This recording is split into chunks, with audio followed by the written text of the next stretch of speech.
found most people don't know who they are. They really don't. I know my name, I know my age, I know where I live. That's not you, though. If you ask the average person who they are, they'll give you their name. They'll say, I'm Bob Proctor, but I'm not. Bob and Proctor are two words. My parents give them to me. They're called names, but it's not me. It's my name. Then somebody will say, well, this is me, but this isn't me either. It's my body. Like, you never phone down here to the studio and say, body won't be in today, it's sick. Okay, we don't say am hand or am leg. It's my hand, my leg, my body, my name. Who am I? See, I think we live simultaneously on three planes of understanding. We're spiritual creatures. We have an intellect, and we live in physical bodies. But because we lack awareness or understanding of who we are, we're totally locked into a physical world, and we let things outside of us control us. 95% of the population are reacting to life. They're not really living at all. Good old Bob Proctor. When I was first getting out of the Marine Corps, what I wanted to do for the rest of my life was to make a living by giving speeches and seminars. And so Bob Proctor was one of those people who I listened to a lot of his videos back in the day and read many of his books. You Were Born Rich is one of his best known books. And the thing about Bob Proctor is that he understood, as a man thinketh, so shall he be. And it really hit me even more so as far as what he's talking about here, about people not really knowing who they are. When I first entered the dating world as an adult, you see, I got married at 19 to the high school sweetheart, and we were married for 17 years. I messed that relationship up, and then here I am now 37 years old, and I'm in this dating world.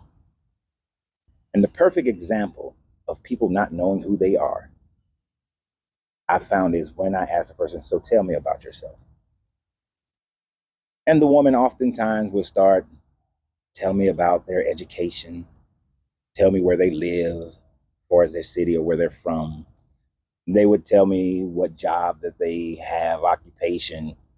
They would give me all these exterior things about themselves. And I started realizing that most of these women that I was talking to had no clue as to who they really are, who they really were. And so it became an irritant for me to even ask the question. So I asked you, do you know who you really are? Now, he said, you are a spiritual being. You also live in an intellectual mind, your mind, your mental, and that you exist in this gross matter form in the physical. And usually we spend the majority of our lives reacting to what we experience in this physical world. Most of the time, these things are outside of our own personal will, meaning that you are reacting to the will of other people who have created causations that you are trying to overcome, or you're dealing with, or even taking advantage of. Most people never realize who they truly are. Who are you as a person? Who are you as a spiritual being? Who are you mentally? Those are the qualities that you should seek deeper meditations on, discovering who you really are. You see, for a while, I didn't know who I really was. I was an entrepreneur.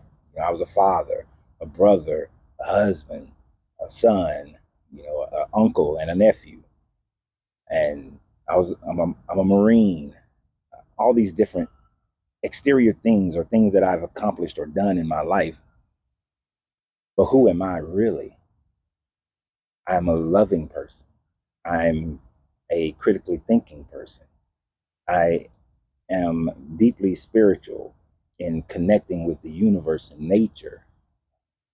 I get great joy out of making sure that those around me are comfortable and are taken care of. I love teaching. I love to see a person take the information that I've gathered, formulate it into an understanding, and then live it and see the results of that and develop wisdom from it.